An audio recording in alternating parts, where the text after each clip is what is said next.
Well, hello everyone, and welcome to the Big Idea Podcast. My name is Eric Bramlett, and I am joined virtually by Tammy Melchien. Tammy, how you doing today?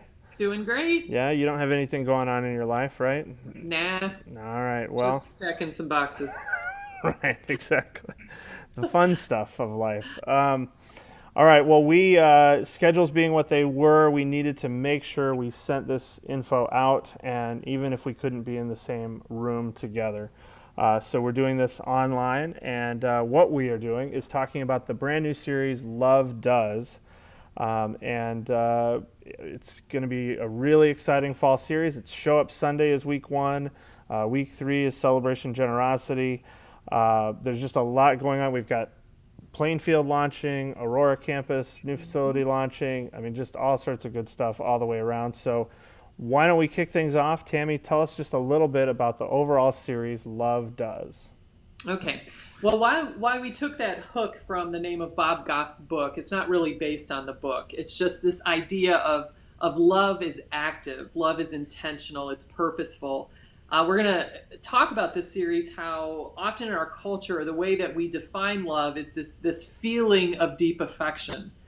But you see us that expressed, and we say, "Oh, I love chocolate. I love my children. I love a Broadway show." It's a lot of our understanding as a culture of love is like reliant on this feeling. But right off the bat, as we talk about the series, we're going to argue that's not really the way that the Bible defines love. Um, Scripture talks about God is love. That to understand love, we have to understand the character, the nature of God. And thankfully, we have a great way to understand that because Jesus made the character of God visible, the person of God visible to us. And so in this series, we're going to look at how did Jesus live out love does? How do we actively see Jesus loving? And so as we go through these weeks of the series, we're going to see how, love speaks, how love serves, love gives, love takes time. What's the other one? Uh huh. Loves. Yep. Yep. It's the other Love one. embraces. That's the one. Yes. Touch. Which, if you're an astute person, and I'm sure everyone watching this is, you might also recognize as the five love languages. Um, What? but we're not going to be overt about the love languages. We're going to stick with like love does and the active nature of love as the focus of this. But each week is really also matched up with a love language. All right. Well, on that note, let's dive into week one. This is Show Up Sunday, and we're Show up talking Sunday. about the fact that love speaks. Yes. So in this one, we're using the story of Jesus and Peter. Each one of these weeks, we're going to look at Jesus and a relationship with a specific person or group of people, and how he demonstrate that love does. And so in this speak one, this is the words of affirmation one. We're looking at Jesus' relationship with Peter, and there's a chapter in Matthew 16 where you see this almost right after another where it's where Jesus, Peter declares that Jesus is the Messiah, and Jesus says back to him, you are Peter, which means rock, and upon this rock I will build my church. So it's like this very empowering, using words that basically he's speaking a new vision for Peter's life. It's an I see in you conversation. Mm. And so we'll use that as a springboard to talk about how, we need to speak intentional words, encouraging words, affirming words, empowering words into each other's lives. And I imagine years later, as Peter was leading the church, during those times when he was doubting himself as a leader or struggling, I'm sure that he drew from those words that Jesus had spoken into his life. And so we see, how Jesus was actively purposeful with speaking love into Peter's life. But what's interesting is what follows right after that passage, right after that encounter, is then when Jesus is telling his disciples, I'm going to go to Jerusalem, I'm going to be arrested, I'm going to be tortured, I'm going to die. And Peter is like, nope, that's not going to happen to you. I mean, maybe he was a little confident after receiving affirming words, but he had not yet grown into that vision of leadership that Jesus had given him yet. And so right on the heels of these affirming words, Jesus says what actually feels pretty harsh. But he's like, get away from me, Satan. You do not have the mind of God. And what we're going to look at that passage of, again, Peter, Jesus gave him a vision for his life, but he had not yet matured into that. And he also needed exhortation. He needed he needed hard words. He needed the truth spoken in love about ways that he still needed to grow. And so that's kind of the two-parter of this and in that. Gotcha. So our application is then kind of thinking in terms of our relationships. What words do we need to use, Yes. and Yes. what is the right order for that? I guess. Yeah, and we had one idea that I think after you were we already had the teaching team brainstorm for these first two. One idea after that we're going to challenge people to think about who it is that in what words you need to speak to them. But we also thought maybe when we talk about the encouraging words, we might have people in the moment take out their phones and text a word of encouragement to someone. Oh, we might sure. actually even have them live that in the moment. So we'll see about that. That's cool. That's cool. One other thing I might mention about this one for the arts directors is we do want to lean on you guys for an idea for an opening. We feel like because it's Show Up Sunday, we want to start with some video element that communicates, hey, we're not like every other church maybe you've ever experienced, or Right. So whether that's a montage of recognizable movies of people saying, I love this, I love that, or whether it's a man on the street type video or something like that. We'd love for you guys to brainstorm what you think could be best for that. Excellent. Excellent. I love that. All right. Very good. All right. Well, that sounds like a great relational hit for Show Up Sunday, and hopefully something that, when people experience it, they want to come back the next week. So if they were to come back the next week, they would be experiencing the topic Love Serves. Love serves, yes. It is not passive. It springs into action. All right. So where are we headed with this particular topic? Well, we are going to use the classic Jesus passage for this topic of the foot washing. And I think a little bit we're going to play off of in the beginning, we're going to play off of the notion of, all of us have that, the garbage is full, but if I can get one more thing in it, I don't have to take it out. If I leave 4 squares of toilet paper on the roll, I don't have to be the one to change. Things like that where you pull the orange juice out of the refrigerator and there's literally one mouthful left in it. The things that we all have that tendency sometimes to figure out ways out of serving, people. And so we're going to make a little fun of ourselves and with that. But the focus of this message is really going to be, a lot of times we think too, we say, oh, I want to serve. And we think in the grand, we want the grand gesture, because that makes us feel really important. Sure. But this message is going to focus on really love. Love is perhaps the most profound part of love is when love is the common task. When Jesus washed the disciples' feet, that was the commonest of common tasks. And so the challenge in this message, we're gonna really focus in on the people you're closest with, because sometimes those are the hardest people to serve. Mm-hmm. It's sometimes easier. It's strange. It's easier for us sometimes to do random acts of kindness to strangers, right, than it is to the people we're closest to. Specific acts of kindness to our friends and relatives. Yeah. But imagine if everyone in a household or everyone in a close group of friends or whatever it might be, everyone in a work environment, the people you spend the most time with, imagine if everyone took that posture of, how do I serve the other? Right. What that would do to a relationship, what that would do to the culture of a community and that. So we're really going to focus on that. We found I can't remember offhand, I don't have the note here, a great quote where basically it gives the idea that, most of us want to hand over the $1,000 check, the grand gesture, but what is really needed is for us to cash that in for quarters. Mm-hmm. And hand over the quarters over and over and over again. Oh, that's good. I like that.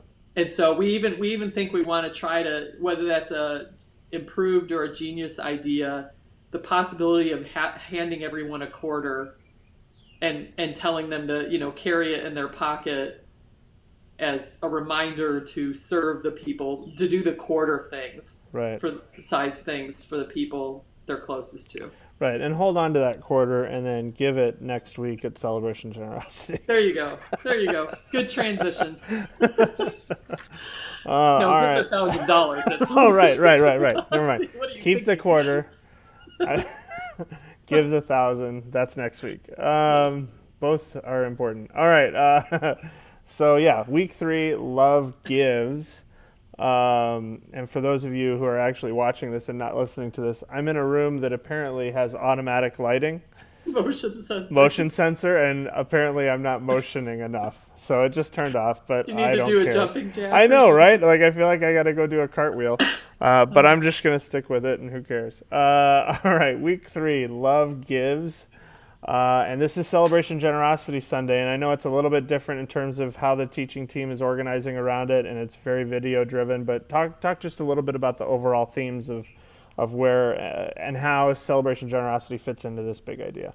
Yeah, so this, I mean, the message content of this one will probably be short, but we looked at the story of the feeding of the 5,000, because in that you see, when you see this big need, a lot of us would probably have the reactions of the disciples of, there's no way that I can meet this, and sometimes we even have a scarcity mentality. If I even try to meet this, then I'm not going to have enough. Mm-hmm. That type of thing. But what we see in Jesus is Jesus lived with an abundance mentality. He lived with, this belief, this paradigm that there is plenty out there and enough for everyone. And so we see that in him asking for the small loaves and the fish and providing food for all of these people. And so, in some ways, the main point of this is, when the disciples handed over what little that there was, they got to see Jesus bless it and meet a big need in a supernatural way. Mm-hmm. And in the same way for us on Celebration Generosity, we may look at what we can give, and when you look at the problems in the world, in the Philippines and Haiti, that it may not seem like a lot, but when we all bring the little that we have, we'll have the opportunity to watch Jesus bless it and do something in a supernatural way. Yeah, no, that's awesome. I love it. I love Celebration Generosity every year. Every year it gets me. It's good stuff. Every year? There's not been one where you didn't like it? No, I don't think there has. I mean, I'd really have to think, but no, it's working. That's it's still good. working. Now, promoting it, that's a different story. That's another issue. Right, exactly. All right, well, let's move on to week 4 then for Love Does. And this is talking about the idea that love embraces. Yes, and this is the one that would parallel with physical touch as a love language. As a love language. And one of my favorite stories in the Bible is the healing of the man with leprosy, and that's what we're going to focus on in this one. Because so many other times, when Jesus heals an official's daughter, he says, just say the word and and Jesus does, and she's healed. Or, he could heal, which is the power of this. But the intentionality that it says, when the man came and fell in front of him, it says Jesus reached out and touched him, mm-hmm. which, I think there's so much significance in that, this man was a leper. Like, he had, who knows how long he had lived banished away from all human contact, because everybody would have been afraid of catching that disease. And yet this diseased man stands before him, and the first thing Jesus does is reaches out and touches him. Mm-hmm. I think it's just such a beautiful picture. And so the heart of this one is, love puts itself in proximity to others. That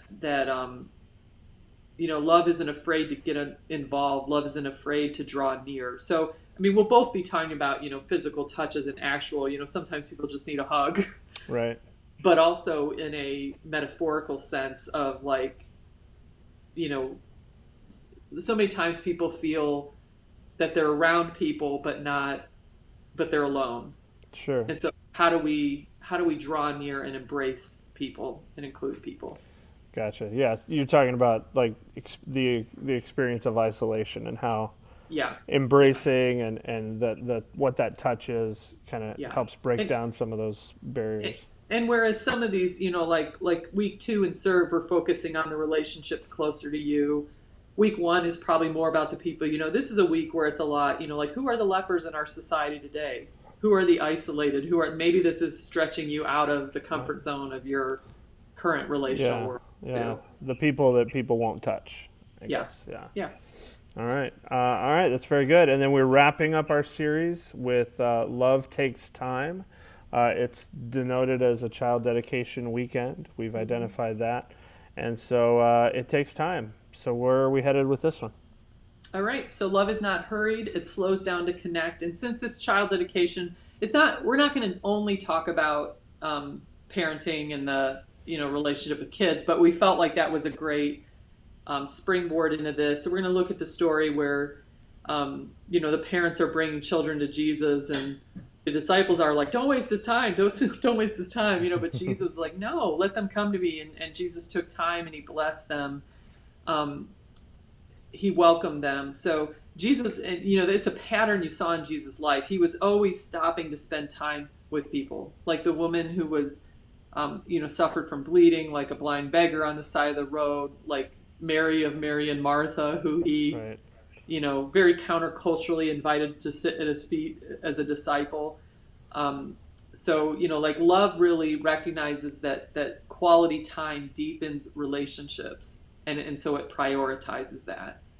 So I think this will be a great message for parents on child dedication, but I think it's true, it's true in every relationship. Sure. And do you think, is the opposing force busyness in this case, or is it really? I think somewhat busyness, and I think we'll also try to address our addiction to technology in this. That was I don't know something what you're talking about.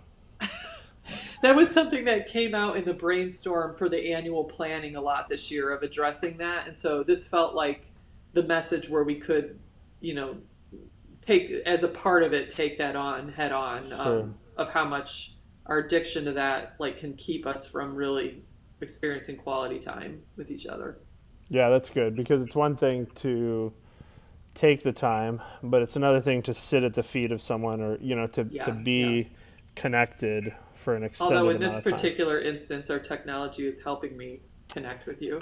So. That's true. I got to think about this. Yeah. But it's not anywhere near as good as it would be if we were in the same room. That I can't argue with that at all. I couldn't agree more.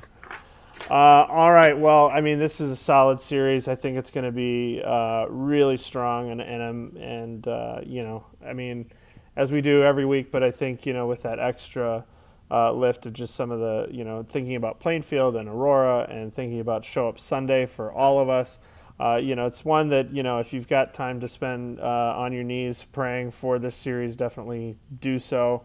And be thinking about, and praying about the brainstorms that come as a result, whether they be in large group or in small group circles, however they end up playing themselves out. We want to, move forward with this, and we're really excited about what's going to come. So, all right. Any last thoughts or parting shots there, Tammy? No, I just think this is a series where you can have confidence that when you invite friends, they'll be able to take something tangible with them and apply to their life immediately. Yeah. And so I think that for Show Up Sunday and that beginning fall series, that'll be good. That's huge. All right. Well, thanks. All right. Thanks, Tammy. Thanks for joining me through the internet. And if anybody wants to help me move.